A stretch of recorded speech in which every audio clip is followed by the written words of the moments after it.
Hi, Gemini, Sun and Rising. Welcome to your October 2024 Astro Update. It's Rena here. So, this is a month where we have an eclipse in your fellow air sign of Libra. So, that is wonderful for you because that is a trine and that is a cooperative angle. As a matter of fact, this solar eclipse occurs on the 2nd of the month at 10 degrees of Libra. This falls in your fifth house, which is the house. It's a very fun area of life. It is actually literally the house of fun, pleasure, love, creativity, children. These areas can get a boost. You may find the sun actually rules the fifth house, so to have a solar eclipse here is alignment with the purposes of the fifth house. It's very good for creative endeavors. And with Gemini, this can involve writing projects perhaps. But in general, I feel like with eclipses, like love at first sight, kind of as it's like it dawns on you that this person is the right person. That could happen. Just a sudden thing. And remember that the eclipse energy may actually present itself in September. So if you're listening then, and maybe you have had that experience, that's why. It's because it can actually come in earlier than the official date. And even maybe in November, that could manifest for you. Any kind of like things coming to light, that could be a shakeup if you have been dating someone and the new information, or you can see something about them. Maybe they were putting on their best face and you get to see the mask slip and you're like, it kind of shakes you to your core. But that relationship it's not really, this is not the house of relationships, but your feelings for that person may shift because of that. If you find out something about them, or you notice something about their behavior. On the 9th, Jupiter retrogrades at 21 degrees of Gemini in your first house of the self.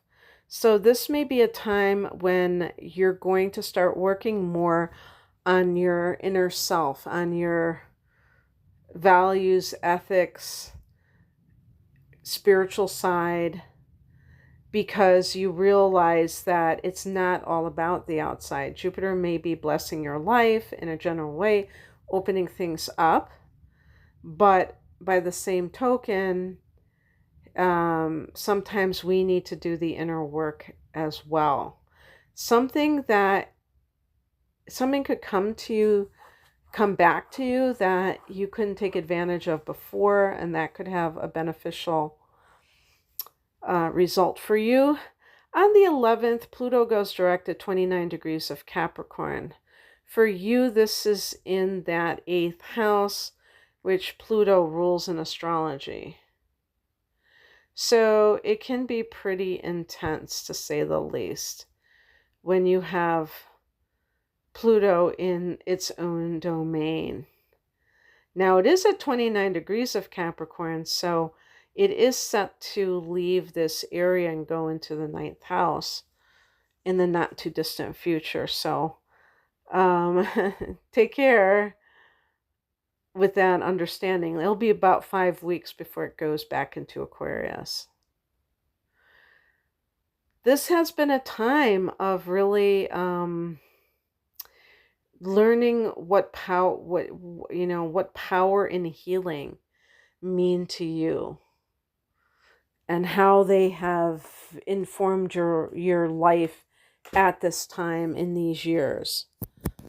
It can be a time where you do feel like you have maybe been a cat with 9 lives, that you've gone through these different versions of yourself. But now you're ready to move forward. And you have that sense of empowerment. You've been working on yourself in some way. On the 13th, Mercury goes into Scorpio, so that's very Scorpionic. And that for you is the 6th house of work. So if you're in between jobs, you may be researching companies you want to work for, or actually going in for interviews. This is a time for health. You may be reading up on health issues, matters, and reading books on it, researching.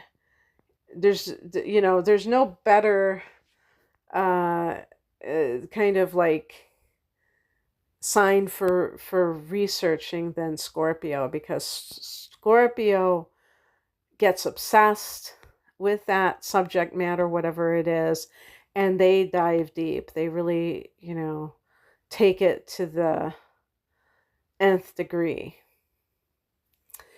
And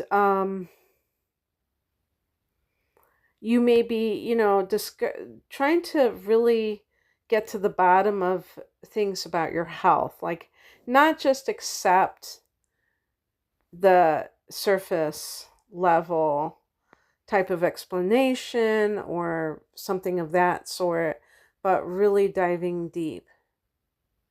On the 17th, we have two things happening. First of all, Venus is going into Sagittarius. Sagittarius is your opposite sign, opposite house. So this is going to be Venus going into the 7th house of committed partnership.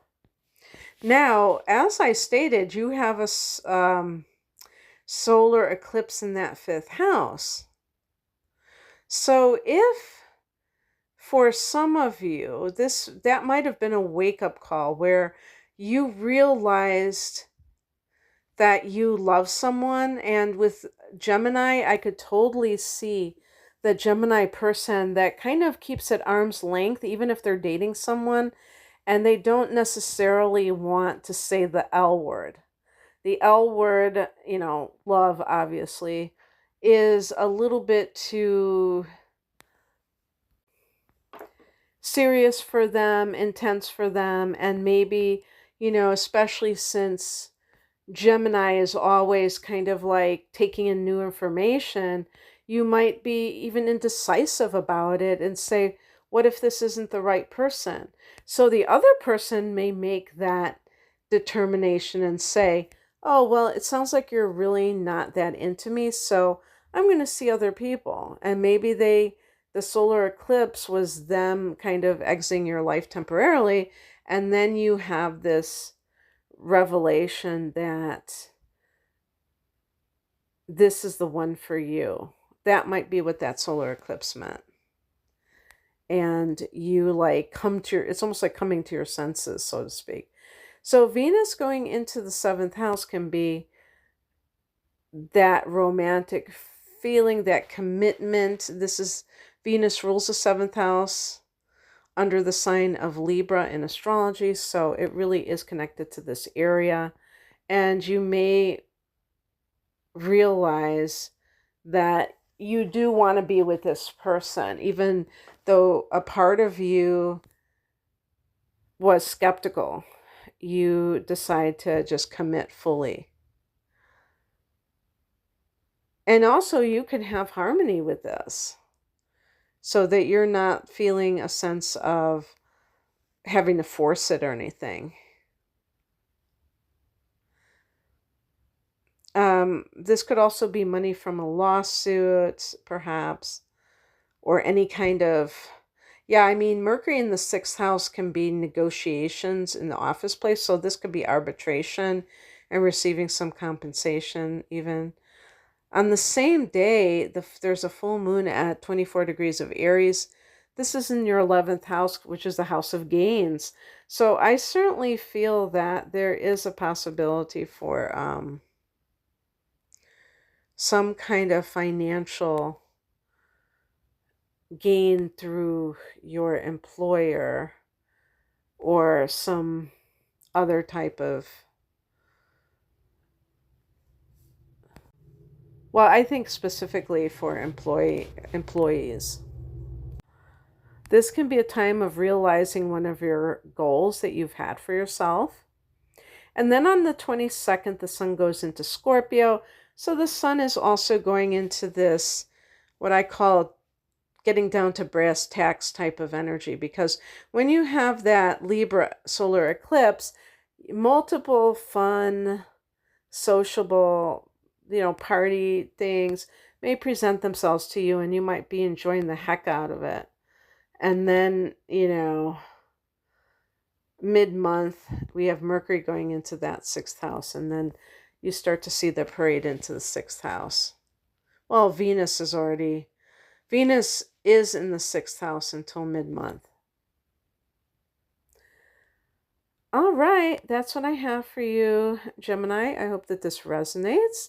If you would like a private reading, I have career readings, love readings, natal chart interpretation, transits, package deals. You can find out more information at the link below. Thank you for listening. Bye.